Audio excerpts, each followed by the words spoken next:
अकोला, बुलढाणा, वाशिम, जालना हिची सांगता 7 किंवा 8 तारखेला औरंगाबादमध्ये होणार आहे.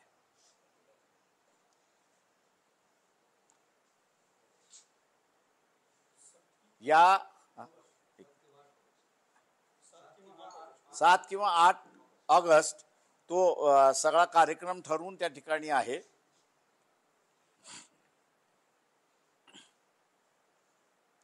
या रूटवरती ठिकठिकाणी बैठका घेतल्या जातील, कॉर्नर बैठका घेतल्या जातील आणि मुक्कामाचं ठिकाण जे आहे त्या ठिकाणी जाहीर सभा घेतल्या जातील. त्याच्यामध्ये ज्या प्रमुख मागण्या आहेत, प्रमुख मागण्या म्हणजे ओबीसीचं आरक्षण वाचलं पाहिजे, SC ST विद्यार्थ्यांची स्कॉलरशिप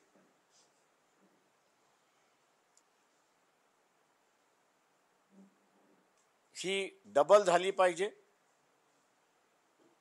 केंद्राचीच स्कॉलरशिप मिळते, राज्य त्याच्यामध्ये काहीही स्वतःचा हिस्सा देत नाही इतर राज्यांप्रमाणे.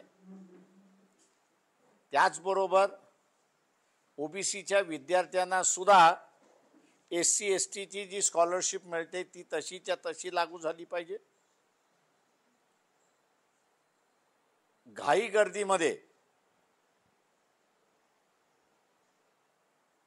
ज्यांना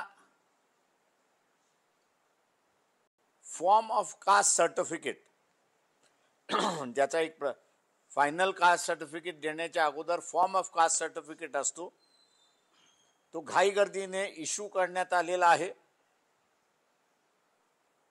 तो पूर्णपणे रद्द करावा.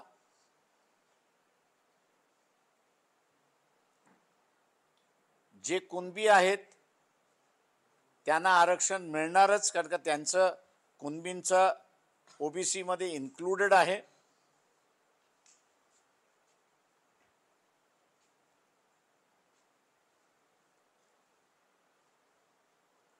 आणि शेवटी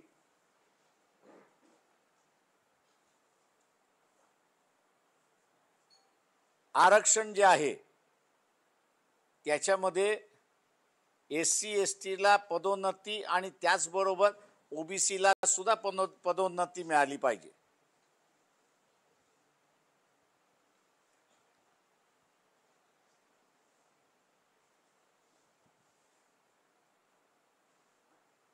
या सगळ्या मार्चमध्ये आम्ही अपील करणार आहोत इथल्या असणाऱ्या रयतेतल्या मराठ्यांना, गरीब मराठ्यांना, की श्रीमंत मराठा आतापर्यंत तुम्हाला फसवत आलेला आहे.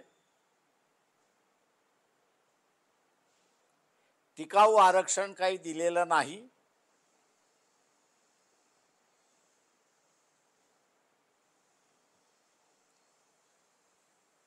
तेव्हा ओबीसींच्या हातामध्ये सत्ता आपण द्या, आरक्षणवाद्यांच्या हातामध्ये सत्ता आपण द्या.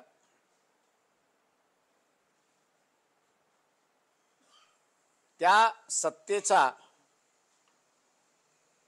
उपयोग हे गरीब मराठ्यांचं आरक्षणाचं ताट, टिकाऊ ताट असं मी म्हणतोय, वेगळं आणि स्थायी करून देण्याचं आश्वासन आम्ही देणार आहोत. आमचा हेतू हा आहे की जी स्फोटक परिस्थिती बनत चाललेली आहे किंवा झालेली आहे ती अजून चिघळू नये. शांतता ही राहिली पाहिजे.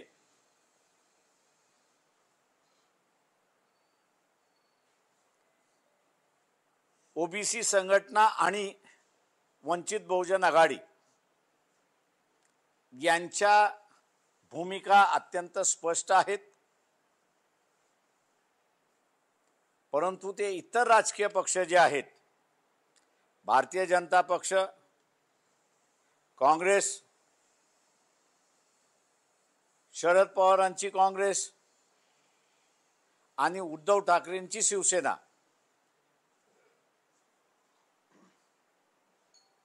यांनी अजून भूमिका घेतलेल्या नाहीत. या यात्रेमार्फत एक प्रेशर यांनीही भूमिका घेतल्या पाहिजेत, जेणेकरून ही स्फोटक बनलेली परिस्थिती निवळण्यात येईल आणि पुन्हा गावगाडा जो आहे तो पूर्वरहित होईल अशी अपेक्षा धरून आम्ही आज सारं ही ओबीसी बचाव यात्रा आयोजित केलेली आहे. आपण आता विचार. तुम्ही घोषणा केल्यानंतर तिकडे भुजबळ काल पवारांना भेटले आणि ते असं म्हणतायत की एकत्रित बसून ही सगळी परिस्थिती चिघळवण्यापेक्षा एकत्रित बसून तातडीने निर्णय घेऊन दोन्ही समाजाला न्याय मिळेल अशा पद्धतीने सरकारनं आणि आपण विरोधकांनी काम करावं असं त्यांची भूमिका आहे. तुम्ही राज्याचा दौरा करताय, पुन्हा इकडे उपोषण, इकडे आंदोलन. आरक्षण